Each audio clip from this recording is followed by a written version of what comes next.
All right. Let's get into a bit of a El Moco de Drafto. We did one of these. Yeah, we did one of these a month ago, and we went for an hour. I reckon we'll keep it to a little bit tighter this time. Let's do it.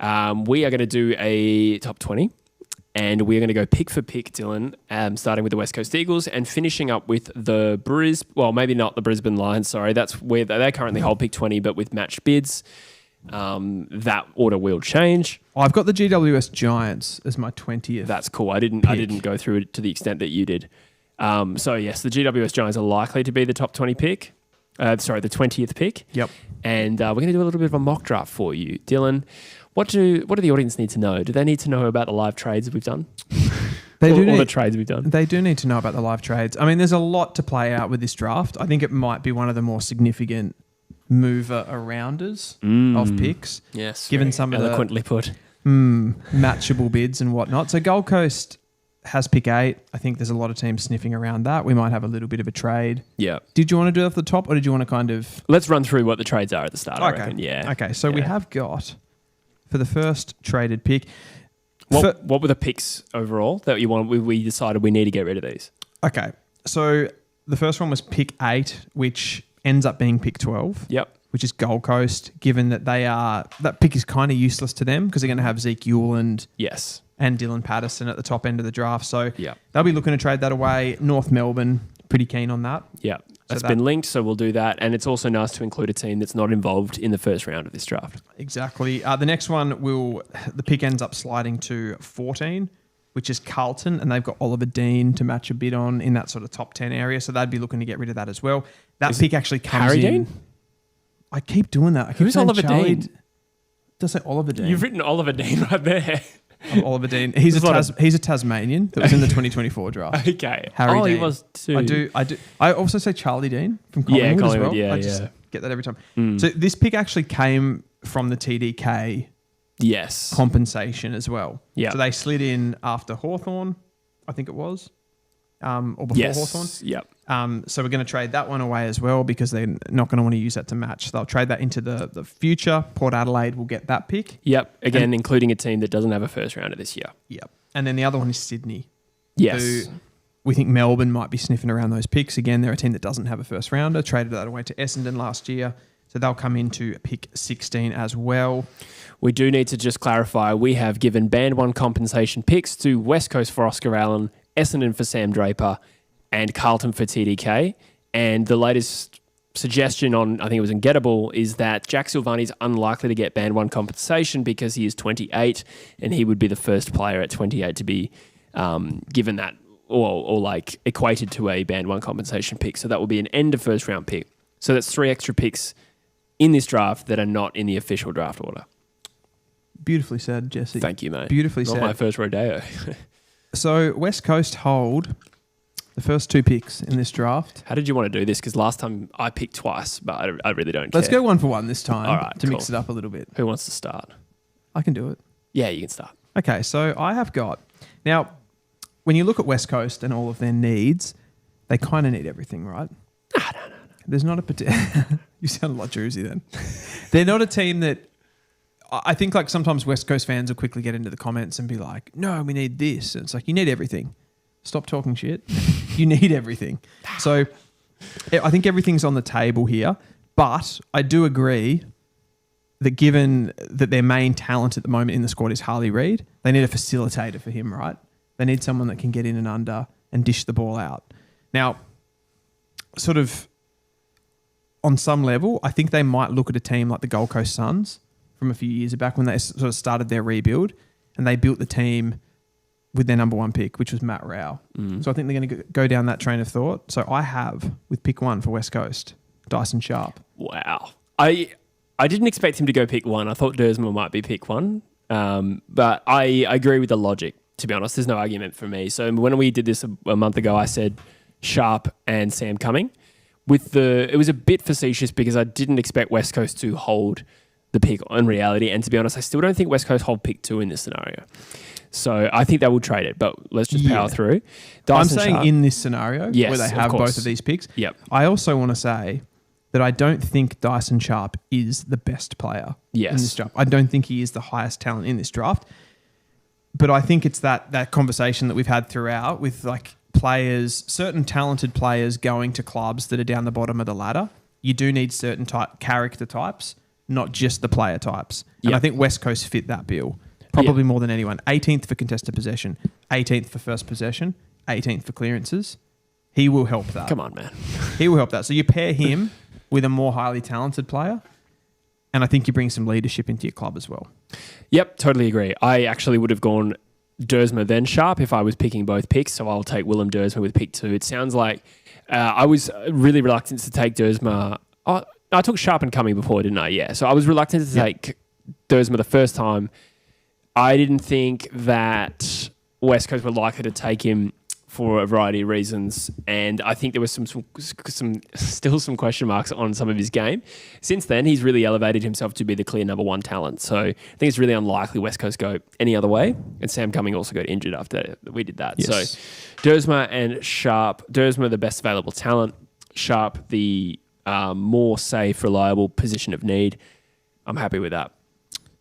I totally agree. And I think Willem Dersma, for me, I've kind of got in brackets here. He was my second pick in this scenario. Yeah. And again, I did that out of I think Sharp could handle the number 1 draft pick more. And I think West Coast would know that. That's kind of my theory behind that. Willem Dersma, I think, is like more of your Noah Anderson type. Yep. So that was kind of the Raul Anderson. I like it. Yeah. Hopefully they get along. Hopefully they get along. So, you didn't have any bids in those top 2? No, I got excited. Okay. But I'm thinking Zeke Uland might be the first bid. Do you think that comes in at pick 3? Yeah, so I had that coming in at pick 2. So let's do it. Yeah. Richmond bid then. Yeah. All right. Are we filling this in as we go? I will. Good idea. Because I wasn't doing that to this point. Yeah. So let's say that is how it plays out. I need to get organised here. But tell me a little bit about Zeke Uland while I buy some time. There's, I can tell you a lot about Zeke Uland. He's a little rotund mid halfback defender.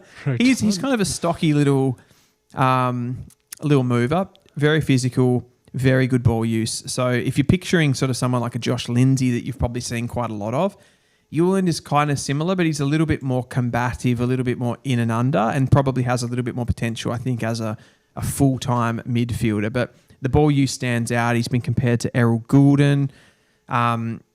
Really does thrive in both like transition phases of the game and in stoppage phases as well. So very technically gifted, good on the outside, decent speed as well, and just looks like a little bastard. And that's kind of what I like the most about him, I think, overall.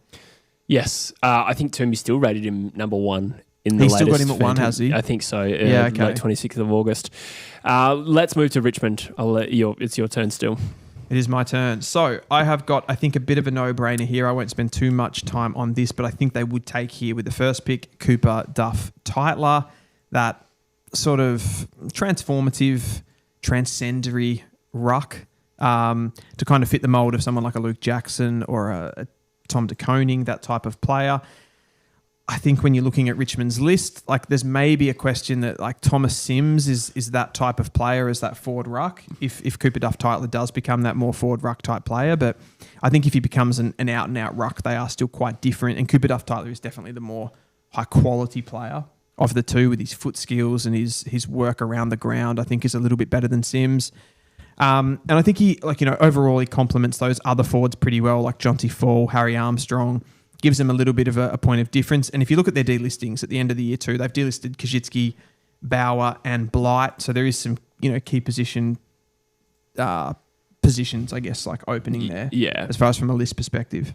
Yeah, I think from a best available point of view and a point of difference viewpoint, that makes perfect sense. I would have done the same thing.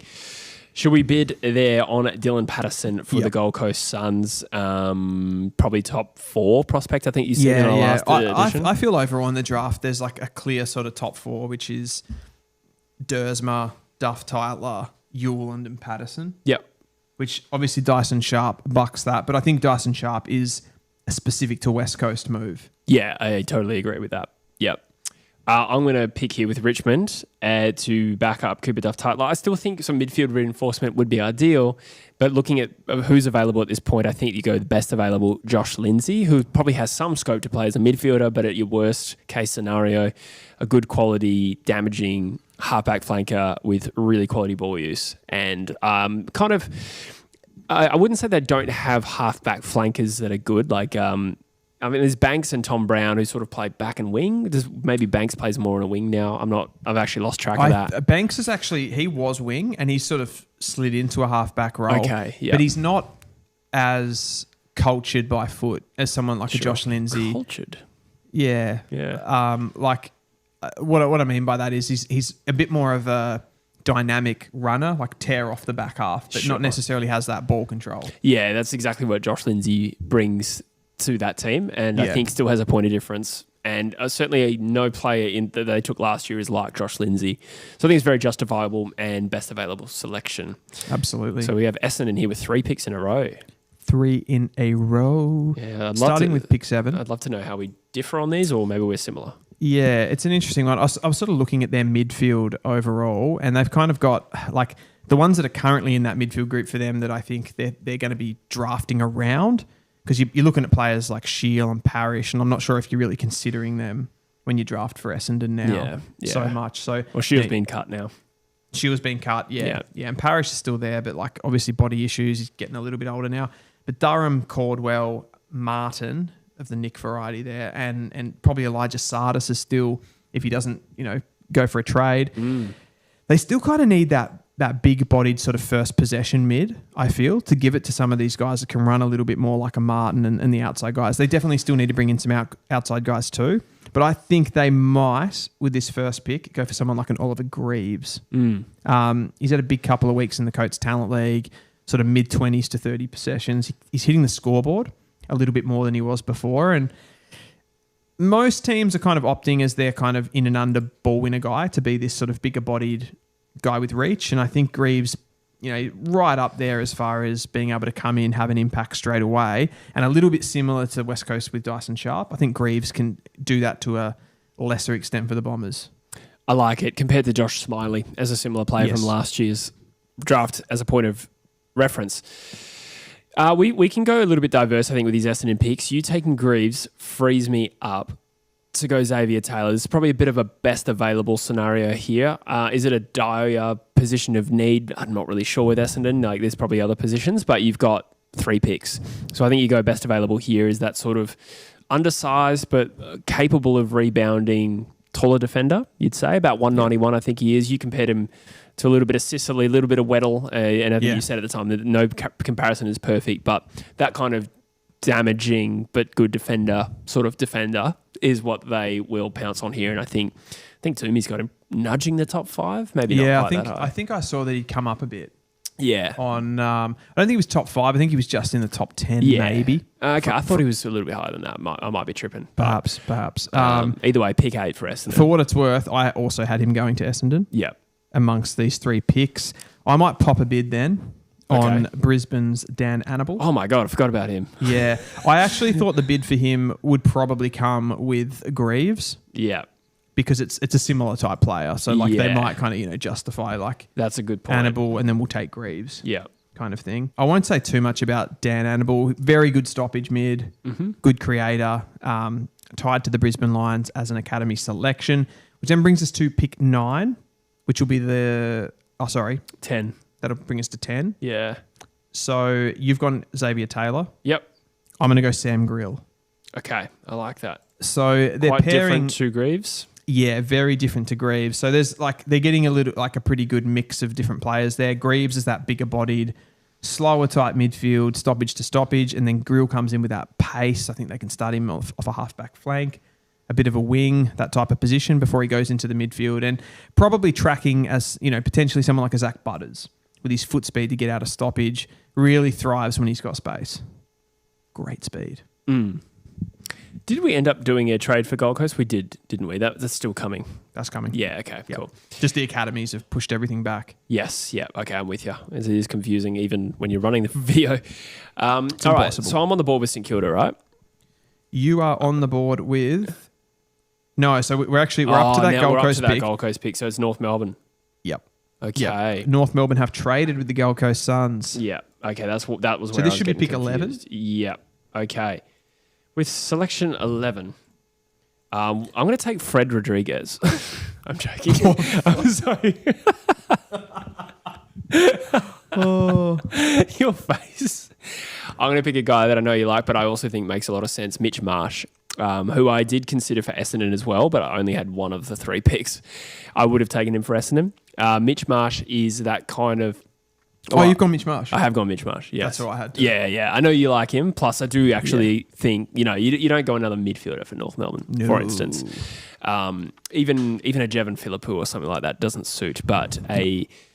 more of a marking target that can push up the ground. Pretty good athlete, Mitch Marsh. Very good athlete. Beautiful foot skills. I see Mitch Marsh. Sorry to kind of cut your segment. No, here, please take it But over, I actually see him as someone that's going to come in and play a similar role to someone like a Dan Curtin. Okay. I think they have similar attributes. I like that, actually. Good at ground level. Undersized key forward, of course, but he's good in the air. Just like very well rounded. Yeah. And has a point of difference with his ground level skills for somebody in that height range. So rather than him being this kind of, I guess, like third tall that he's been pinned at, I think he's going to play more utility. Mm-hmm. Yeah, I see that from what I've seen. You are the draft expert here. We are now at St Kilda and it's your pick. Tis my pick. I think they're going to go here. So this will come in at pick 12. I reckon we need to get our bid in at some point. Maybe not with this one. We might get our bid in on Harry Dean. For St Kilda? At some point. I was thinking that, but then... Yeah. I suppose North could have probably done it. They could have done it, for sure. But we will go here with Jevon Philippou, brother of Matthias. I think if he's on the board, and some of those... I think St Kilda will be sniffing around players like Sam Grill, for example. I think they might be sniffing around someone like an Oliver Greaves if he's still on the board. But I think he would probably be that next midfielder that's available that could give them something a little bit different. Maybe they would probably prefer like a bit more of a bankable prospect than a Philippou, who's maybe more of an upside athlete type, and they kind of have a lot of those on their list already. But I think they wouldn't mind pairing, given like what they've already invested in Matthias. I think that would be a big thing, and then it also kind of kills the go home factor for both of them. I agree. Like you could just consider what the potential outcome of like Philippou Senior becomes like an amazing player at free agency. He's less likely to leave if his brother's playing there. Exactly. Nothing's guaranteed, but it is a little consideration, I think. For sure. And it's not as if he's not talented. Yeah, that's right. Port Adelaide will be... Is that next on the board, considering we've done a trade here? It is. It is. Let's do a bid now for Harry Dean, because I think that's a little bit overdue.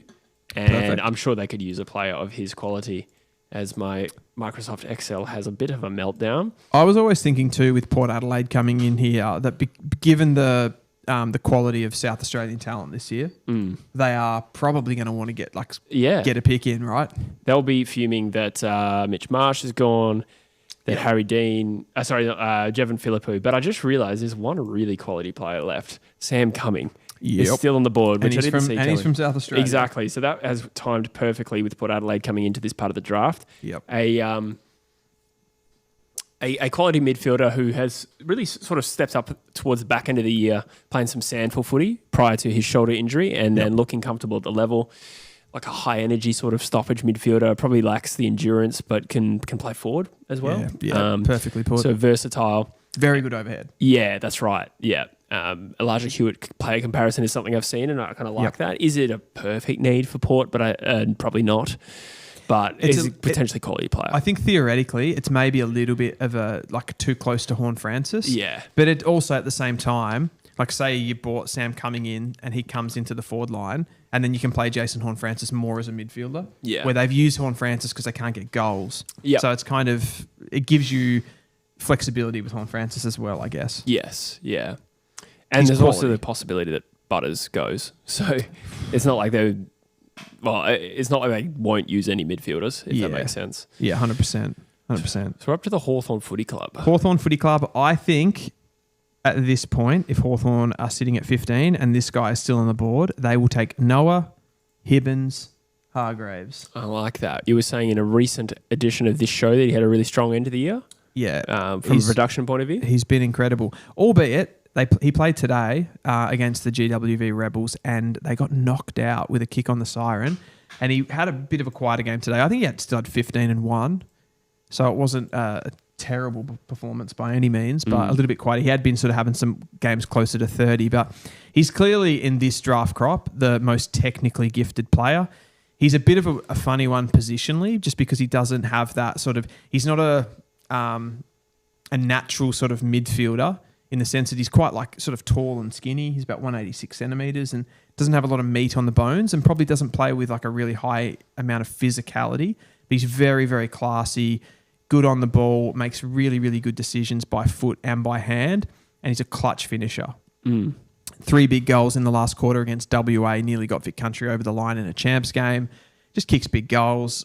Reminds me he's not the same player, like it's not a perfect comparison, but he reminds me a little bit with his utilitarian nature in that he can kind of play Loves all economics. Yeah. He can kind of play like all across the field. He reminds me a bit of Sheasel. Like I could see him going to half back, playing in the forward half of the ground, and he's like similar size, like 186, sort of marking medium forward. Yep. Yeah, I like that. Excuse me. He's a player that I tracked a little bit earlier. It looked like he's probably, well, if we're right, pick 15, maybe it's a little bit of a slide. Maybe that was just what I was reading at the start of the year. He's probably one that's moved around a lot. Yeah. Like I could still see a team taking a risk on him in the top 10 for sure. Like that's not out of the question. And I think Hawthorn, given they probably do, like as far as from a midfield perspective, they probably want a few more good decision makers, like classier players, because they got some grunt in there with like Warple and Newcomb, a bit more outside quality. Yeah, it makes perfect sense. We're up to the Melbourne Footy Club. I'm going to go for a couple of talls here. Mitch Marsh gets bid on for the Sydney Swans, and presumably they match. Have I got the right pick here? Yes. You on Melbourne? Yeah, Melbourne bidding on Sydney's Max King. Yeah, great call. And then to back it up with going for a tall, I think the highest rated tall in this draft who's available is Aiden Schubert. Yep. 197 centimetre South Australian tall.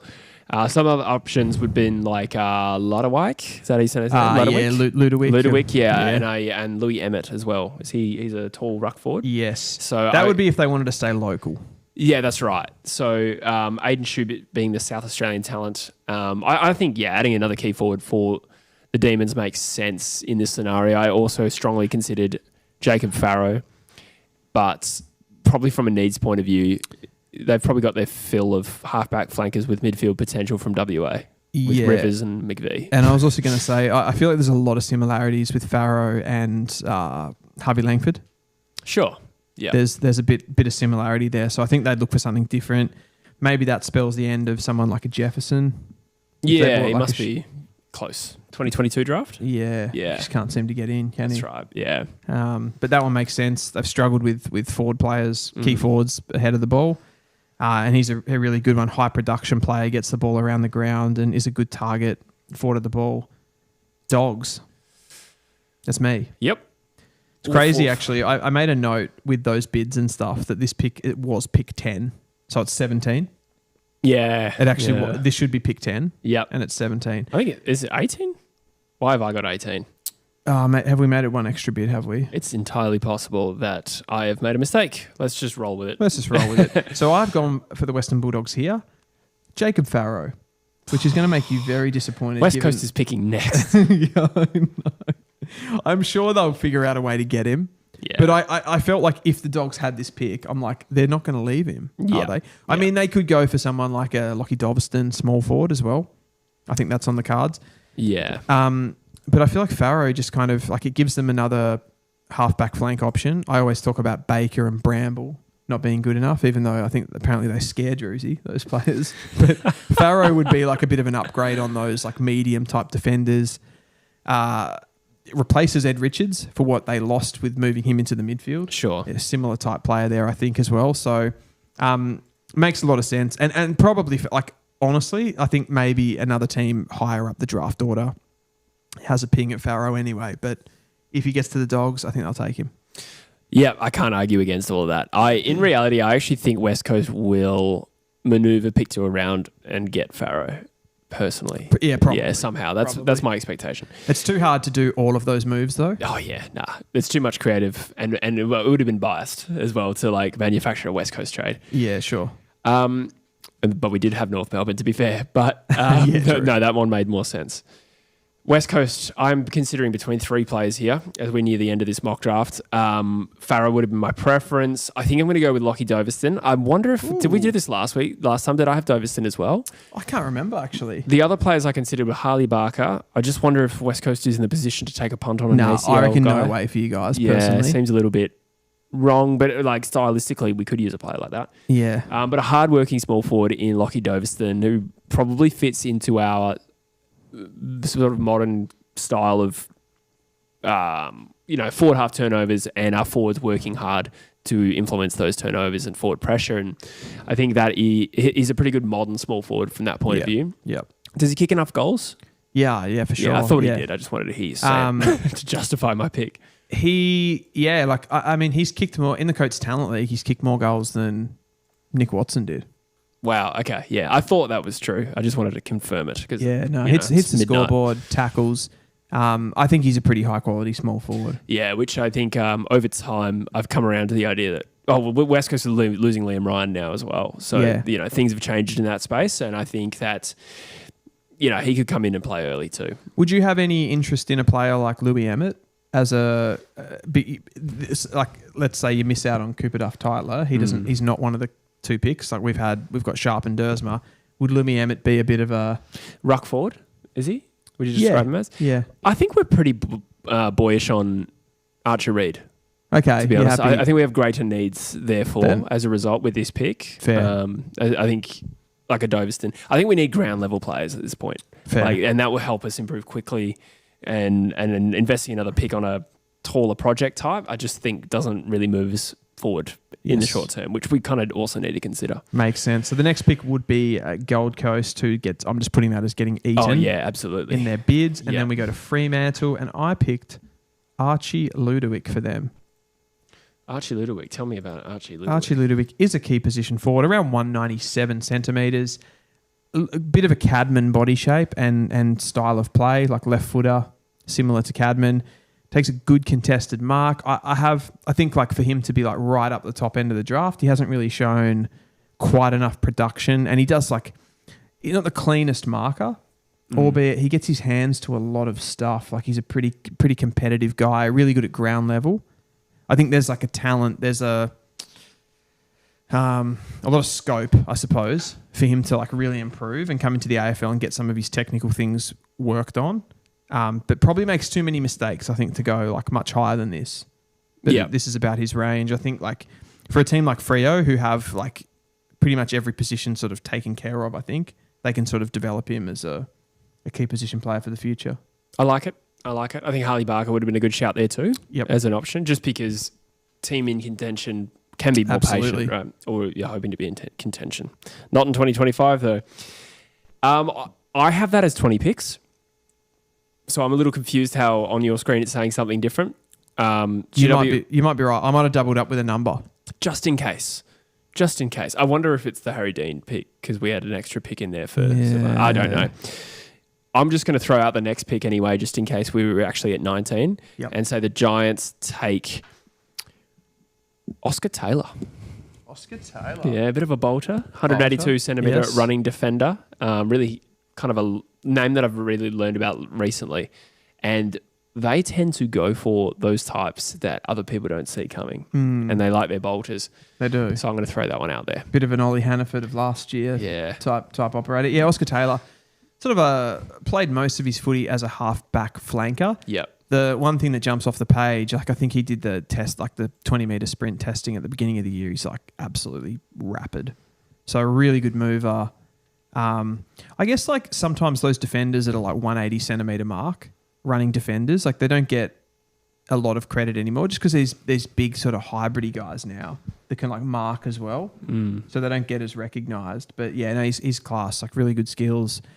Sets up the Eastern Rangers, and they just got through today as well, beating the Calder Cannons. So he'll be in the semis and the final as well. So We'll get to see a little bit more of him. But he didn't play Metro, so that's where he's kind of bolter nature. I feel comes like from. GWS doesn't mind those types. I don't think Hannaford played Metro, did he? And maybe He Harrison played Alder. country. Played country. Oh, he did. Hannaford. Yeah, sorry, I'm getting confused. Yeah. Didn't play particularly well though. Yeah, okay. He was more of a late. That's right. Yeah, a late bloomer. I think he got dropped for the last game, Hannaford. Yeah, from okay. memory. Gotcha.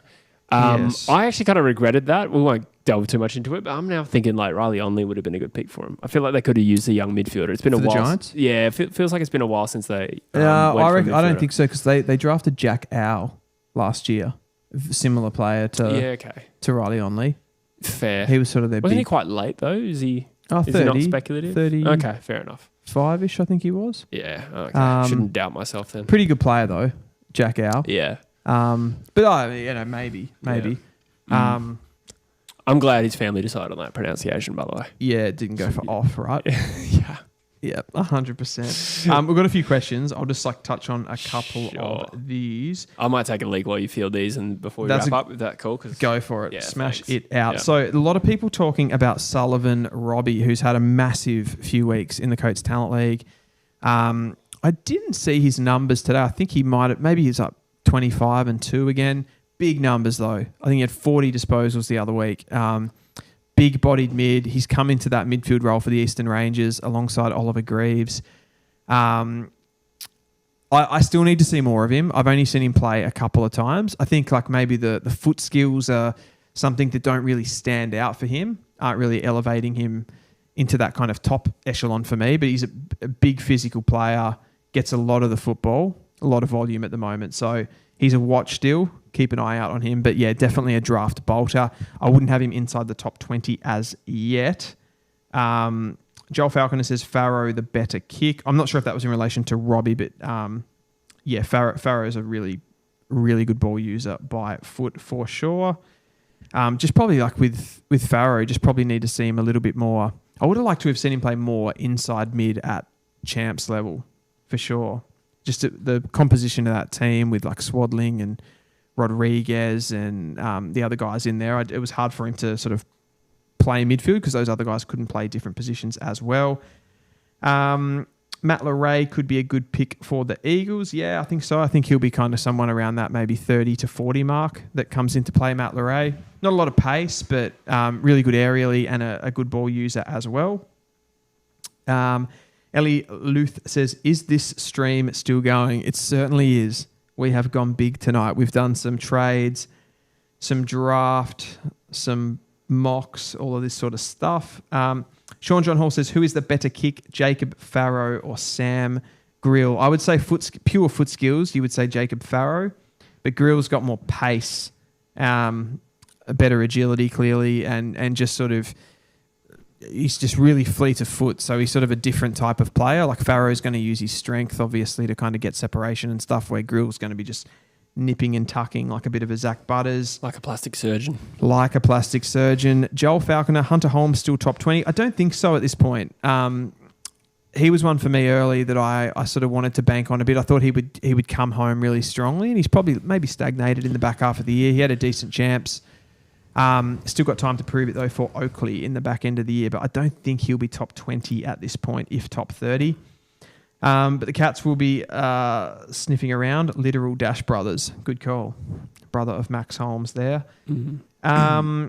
R1FTZ or Riffs says, should Eagles select Robbie with their second round pick, take Cooper Duff, Tyler and Dersma with 1 and 2, Barker and Robbie with 14 and 19?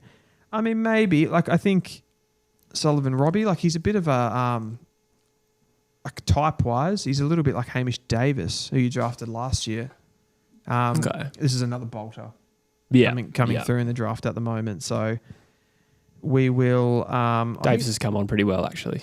Yeah, Davis is looking all right. Yeah. Kind of, I think, similar to Robbie, like not the greatest ball user.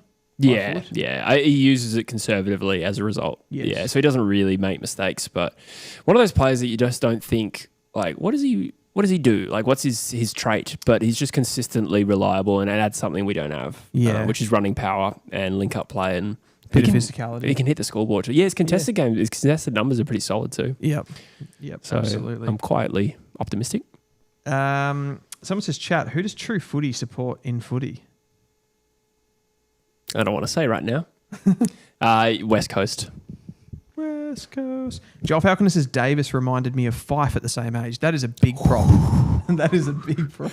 I see it. Yeah, maybe more of a young swallow. Is that a piss take? Well, I mean, in fairness, like giving it credit, Fife at the same age. Oh, maybe like okay, in his first year, you could tell Fife was good, but as a draft prospect, Fife was a skinny 186 centimeter half forward flanker. That was speculative. He's more athletic though, Fife. Yeah, I don't think there's any chance Davis becomes Fife, but there is a possibility he evolves into a balanced midfielder who's good overhead and hits the scoreboard. Yeah, that would be a really nice result. I don't think he's going to be anything like Nat Fife. No, but and I don't think Joel. That's not necessarily what the comment meant either. Yeah. No, 100%. I think he's saying like played twos at school. Yeah, that's right. Yeah. No, fair play. Just one more about Collingwood. Estimated range of players tied to the Pies: Saxoner, McCarthy, and McGuan. McCarthy will be the highest of those picks, I suspect. I mean, he could be a bolter inside the top 20 if somebody has a pop. I don't think Collingwood will be a priority for other teams to bid on. So, I don't know, 20 to 30, I would say. McGuan, 30 to 50. Saxoner late. That's what I will say on that.